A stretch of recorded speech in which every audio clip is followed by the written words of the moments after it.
Nii, Karmo, võtame siis selle taaskord raske mängu kokku, et pärast sellist ühepoolset mängu on üldse raske midagi tõenäoliselt kommenteerida, aga kui sa peaksid kuidagi oma sõnadega selle kohtumise kokku võtma, siis kuidas seda teeksid? Et millest Kalev Cramo puhul meil siis nii selgelt puudu jääb?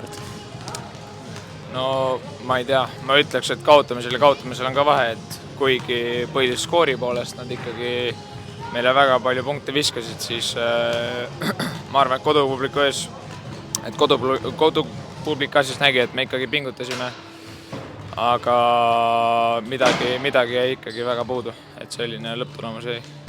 No, Kalev Cramo on leidnud meie tagameeste pidurdamiseks väga head lahendused, vist äkki võib öelda, et ja meie rünnaku võimalused seetõttu on pisut nagu limiteeritud, et kas võib öelda, et äkki see oli nagu meie suurim murekoht või?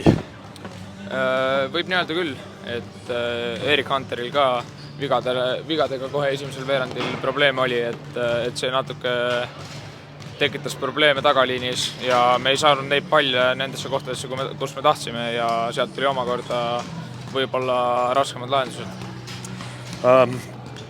Siin on nüüd väikene Cramo puhul väikene valus kaotuste rida nüüd tulnud, et kas see jõudude vahekord ja allajäämine mõjutab kuidagi ka ma ei tea, meeskonna ja eneseusku, et tulisele TalTechi vastu peetud seeriale on järginud selline ikkagi langus muidugi. Selge see, et ka vastane on natuke teine.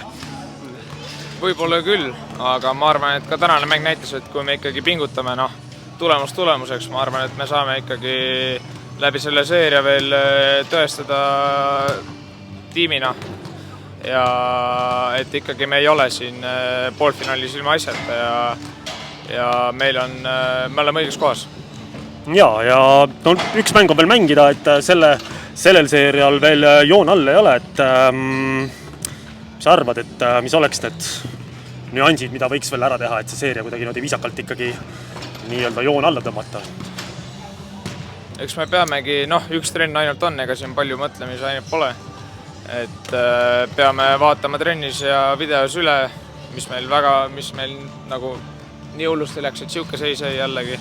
Aga ma arvan, et pingutuse poolest arenesime.